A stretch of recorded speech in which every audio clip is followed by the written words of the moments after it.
Dis-moi Camille, pour toi, qu'est-ce que c'est l'hypnose? Alors pour moi, l'hypnose, ça désigne deux choses. La première, c'est l'état d'hypnose, donc l'état dans lequel on est quand on est hypnotisé. Et la deuxième chose, c'est l'art d'accompagner une personne dans cet état hypnotique. Salut Thomas. Salut. Alors dis-moi, pour toi, l'hypnose, c'est quoi? Pour moi, l'hypnose, c'est quoi?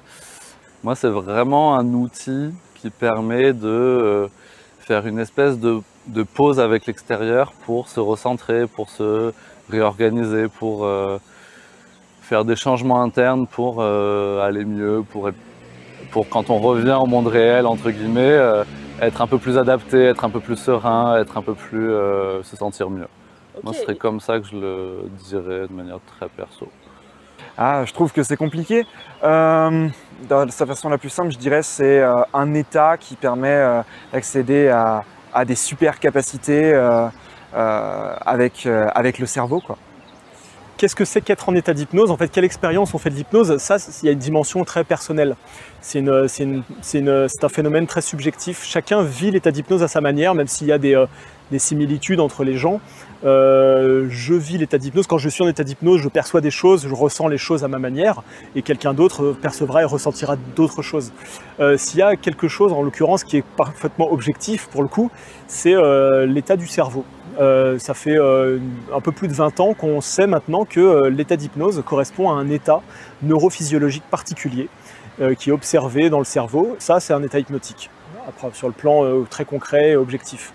Et alors, si tu l'expliquais à un enfant de 5 ans, Ouais. comment tu dirais?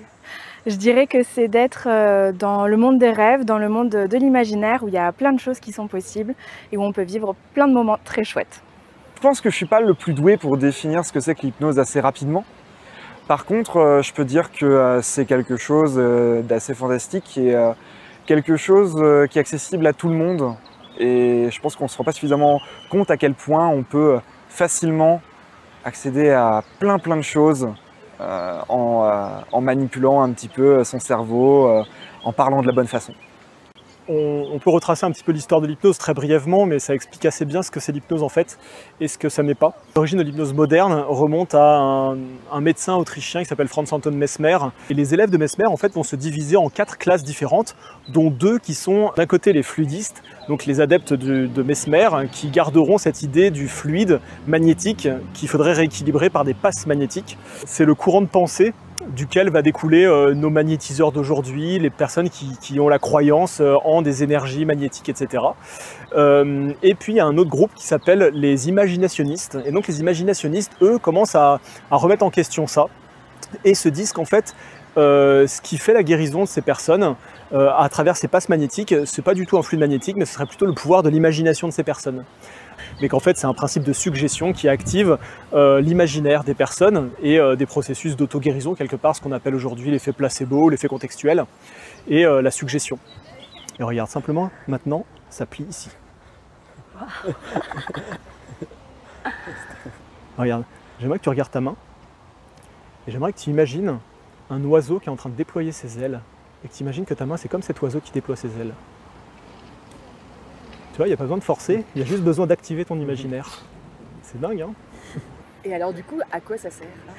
Ça sert à être dans un état qui va être propice au changement. Moi, à la base, je pensais que c'était charlatanisme, de la magie, quelque chose dans ce goût-là. Et puis au final, voilà, j'ai lu des livres, j'ai regardé des vidéos, je me suis intéressé à la chose. Ce que l'on change en état d'hypnose en permanence, c'est notre rapport au monde et le rapport qu'on a avec nous-mêmes. C'est-à-dire qu'il y a la réalité objective, il y a les choses telles qu'elles sont, qui en soi sont neutres, et ensuite il y a le regard qu'on va porter sur ces choses. Pour la plupart de nos expériences du quotidien, c'est-à-dire que c'est toujours notre rapport personnel, notre regard personnel qui va faire qu'on est confortable ou inconfortable. Et l'hypnose, d'une manière générale, permet de transformer, de bouger, de faire évoluer notre perception d'une situation et notre rapport à cette situation. Voilà. Et toi, tu sais faire ça? Et moi, je sais faire ça comme tout le monde. C'est juste que moi, j'ai appris des techniques pour le faire. Tout le monde sait le faire avec soi. Tout le monde même sait le faire des fois avec les autres. Je pense qu'on a tous en tête des gens comme ça qui parlent beaucoup. Et en fait, tout le monde est un peu fasciné et tout le monde est dans cette espèce d'état où on le regarde, cette personne parler, on boit ses paroles, tout ça. Je pense qu'on a tous fait ça et c'est pas forcément des gens qui font de l'hypnose de manière consciente. Mais ouais, on a tous ce côté-là où de temps en temps on va être sensible à certaines suggestions, tout ça. Et donc moi j'ai appris des techniques pour le faire dans un cadre de cabinet de thérapie et ou dans la rue pour faire des trucs fun avec les gens, tout ça. Tu es comme un arbre enraciné à cette place-là. Tu peux plus bouger. Impossible. Les pieds sont complètement bloqués, soudés dans le sol. Impossible de les déplacer. Et je vais compter jusqu'à 3. À 3, tu vas ouvrir les yeux, relever la tête. 1, 2, 3 simplement. Ok. Super. Ça va? C'est agréable, hein? Est-ce que tu peux faire quelques pas vers moi, venir vers moi, essayer ça? Bien en équilibre, ouais. Qu'est-ce qui se passe? De façon très facile, entre guillemets, on va dire, pour prendre des choses un petit peu légères, je pense qu'on peut s'en servir pour tout ce qui va toucher à la perception du monde. Venir manger quelque chose de façon plus agréable, venir apprendre plus facilement, dormir mieux, peut-être être plus heureux, plus motivé, plus énergique. Plein de petites choses à droite à gauche, en fonction de ce qui a du sens pour nous. Et je pense aussi que de façon un peu plus profonde, on peut l'utiliser aussi pour traiter tout ce qui va être de l'ordre des gros blocages, tout ce qui va être de l'ordre des phobies, des traumas, des allergies parfois. Voilà, tout ce qui va vraiment être de l'ordre du blocage lourd. Alors je pense qu'il faut un certain recul quand même pour pouvoir pratiquer une forme de thérapie en hypnose. Mais je pense que l'hypnose de façon générale est praticable évidemment par tout le monde. Est-ce que ça a changé quelque chose pour toi d'apprendre à faire de l'hypnose? Oui, parce que ça m'a amené une autre manière justement de voir en fait un peu ces moments, j'arrive pas à être présent au monde extérieur parce que j'ai vécu quelque chose de fort et que j'ai besoin en fait de temps pour intérieurement le digérer, l'assimiler. Et en fait, c'est juste qu'il y a une partie de moi qui doit processer certaines choses, qui doit assimiler certaines choses. Et déjà, ça me donne une autre vision de ces moments-là que maintenant je considère comme normaux et nécessaires pour avancer. Et après, ça m'a donné un autre outil justement pour aller un peu plus loin. Justement accentuer ces moments-là pour les accélérer en fait. C'est vraiment pour, au lieu de passer 2 jours à tourner dans ma tête parce que je sens qu'il y a quelque chose qui bloque, grâce à l'hypnose et parfois à l'auto-hypnose, je peux faire que ces moments-là vont beaucoup plus vite. Je peux les accompagner pour passer beaucoup moins de temps dans ces états-là un peu déconnectés. Mais comment ça marche? Comment ça marche? Je pense que je serais bien en peine de définir exactement comment ça fonctionne, au sens où aujourd'hui, on n'est même pas sûr de vraiment avoir une bonne définition de l'hypnose en tant que telle. Mais je pense que dans tous les cas, il y a un moment de dissociation, un moment où le cerveau lâche prise sur certaines choses, et un moment qu'on va pouvoir provoquer, nous, à travers des techniques, à travers une façon bienveillante de pratiquer. Et que c'est un petit peu ce moment de relâchement, ce moment où on va pouvoir se concentrer sur nous et sur les choses importantes pour notre intériorité, qui va être l'état d'hypnose. J'ai entendu parler de plusieurs types d'hypnose, notamment de street hypnose, d'hypnose thérapeutique, d'hypnose de spectacle. Là, on est sur un stage de street hypnose, justement, en ce moment. Tu peux nous expliquer rapidement la différence entre tout ça? L'état d'hypnose, c'est un état d'hypnose. Ensuite, ce sont les méthodes qui changent beaucoup.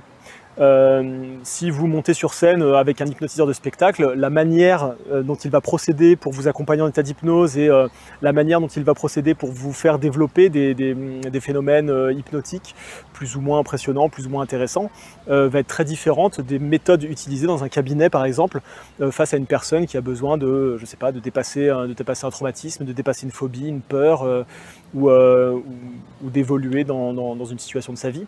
Les méthodes sont différentes. Voilà. Et là, on parle de suggestions essentiellement, c'est la forme des suggestions qui sont utilisées qui sont assez différentes. On va avoir des suggestions très directes, très injonctives, en spectacle par exemple, en street hypnose également. Et regarde, ta main elle va faire comme ça et dormir profondément. Et tu plonges encore plus profondément, c'est très très bien. Alors qu'en cabinet, on va avoir des suggestions beaucoup plus permissives, beaucoup plus indirectes, avec beaucoup plus de liberté. l'hypnose de cabinet s'inscrit dans une dynamique et dans un accompagnement qui est très collaboratif. Voilà. Il n'y a pas du tout un hypnotiseur qui hypnotise quelqu'un et puis ensuite qui le manipule ou qui va lui faire des choses ou qui va lui suggérer directement ce qu'il faut qu'elle ressente ou qu'elle vive ou qu'elle pense. Mais plutôt c'est dans une collaboration que ça se passe. L'hypnotiseur a des techniques et des méthodes qui permettent de faire émerger en fait ce que la personne attend de cette séance, d'activer les ressources qu'elle porte en elle. Et en réalité, dans une séance d'hypnose, on utilise toujours le matériau inconscient, pour parler un peu simplement, le matériau inconscient qui est déjà présent et latent dans le monde de la personne. Ouais. Alors je te laisse faire ça. Tu sais, à tout moment, si tu veux me raconter, tu me racontes. Si tu veux garder pour toi, tu gardes pour toi. Hein. Mais là, moi, j'ai juste besoin de valider que tu sais. Et si tu sais, alors fais-le à fond. Fais-le vraiment à fond. Parce que c'est un outil qui s'adapte complètement à l'imaginaire, aux visions du monde de la personne qu'on a en face de nous. Et du coup, on n'est pas dans le où je croise les doigts pour que ce que je dise, ça parle à la personne. Je vais utiliser son monde à elle pour, dans son monde à elle, lui faire des propositions de changement qu'elle va accepter ou pas. Et du coup, ça devient beaucoup plus facile d'accompagner quelqu'un vu qu'on a les outils, le vocabulaire qui est complètement adaptable un peu au monde intérieur des personnes qui viennent nous voir. J'aimerais que tu retrouves la petite fille qui a appris qu'il fallait absolument bien travailler et bien réussir parce que c'était un enjeu important pour ta vie. J'aimerais que tu retrouves cette petite fille-là et que tu me dises quand tu l'as. Prendre le temps de revenir à un moment, à un endroit et de retrouver cette petite fille-là. Alors, est-ce qu'il y a quelque chose en particulier qui t'a impressionné quand tu as appris à faire de l'hypnose?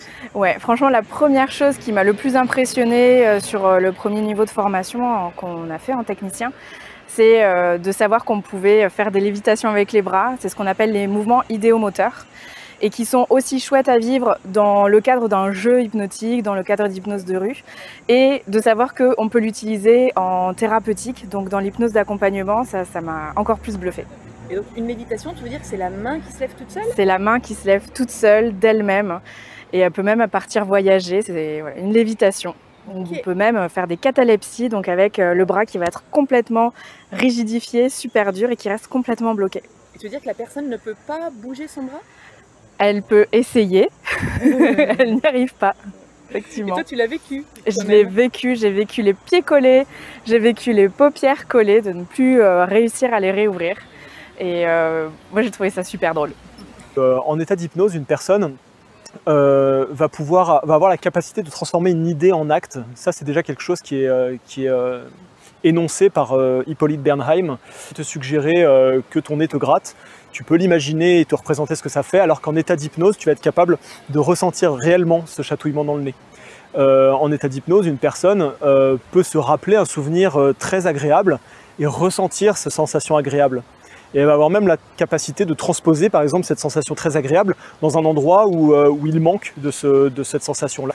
Par exemple, elle a la nécessité de prendre la parole en public dans son travail et elle se sent en inconfort. On pourra aller chercher dans ses souvenirs des moments où elle se sent vraiment bien, tranquille, sûre d'elle et transposer cette sensation dans ce moment-là. Les limites de la logique et de la raison tendent à être gommées en état d'hypnose et on a beaucoup plus de liberté. Ce chiffre a absolument complètement disparu de ton esprit parce que c'est moi qui l'ai pris. J'ai maintenant compté jusqu'à 3. À 3, tu vas ouvrir les yeux et redresser la tête. 1, 2, 3, simplement comme ça, super. Tu vois, je vais prendre ça, je vais ranger ça, hop, dans ma poche, bien en sécurité. Et je vais te proposer de compter sur mes doigts, sur les miens. Vas-y, regarde avec ton doigt, tu comptes comme ça. 1, 2. 1, 2, 3, 4, 5, 7, 8, 9, 10, 11, non. Vas-y. 1, 2, 3, 4, 5, 7, 8, 9, 10, 11. C'est bizarre ça. Hein. Compte une main pour voir. Mais c'est pas les... 1, 2, 3, 4, 5. 1, 2, 3, 4, 5. Et celle-ci, il y en a combien? 1, 2, 3, 4, 5. 5 et 5. 10. Bizarre, hein. Attends, 3 et 3.